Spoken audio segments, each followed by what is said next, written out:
You were the smart kid. Yeah, that one. The one everyone pointed at like, see, this kid's going places. And now you're here, clicking a video like this, pretending it's just curiosity. Sure, former gifted kids are weirdly predictable. They hate hearing that. If this already annoys you, that's kind of the point. See, when you're labeled gifted early, you don't grow confidence. You grow a reputation you're terrified of losing. That's the part people don't like admitting. You weren't praised for effort, you were praised for being naturally smart. Which sounds nice until you realize it quietly teaches you something dangerous. If I try and fail, I lose my identity. So you stop trying in obvious ways. You delay, you overthink, you wait for the right moment that never comes. Yeah, people don't like admitting this, but procrastination isn't laziness here, it's self-protection. Because failing hurts more when your whole personality is built on not failing. And here's where it gets uncomfortable. You start needing excuses, not out loud, internally.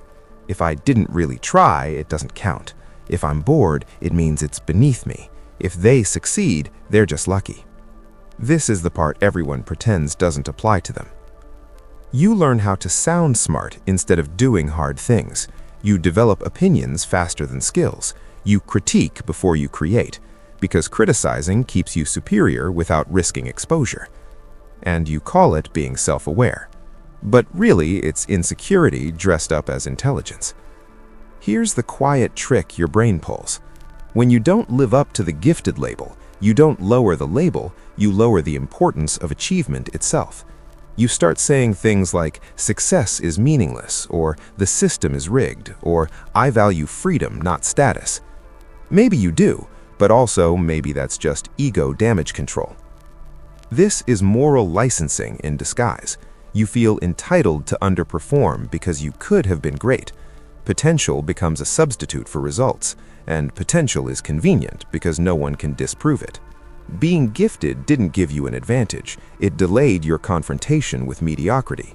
Everyone else had to struggle early, you were protected by praise. So when struggle finally showed up, it felt like betrayal. And instead of adapting, you started explaining why it's not your fault, explaining why you're different, explaining why this doesn't count as failure.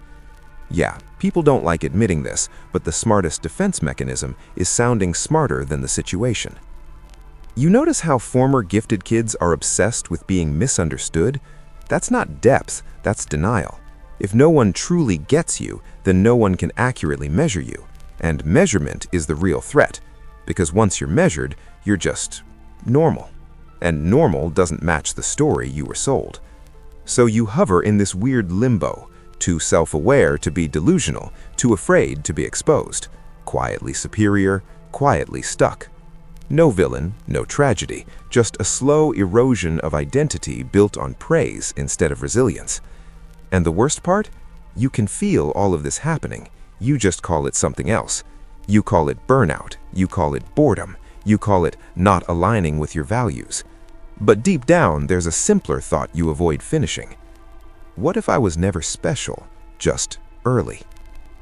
Yeah, sit with that.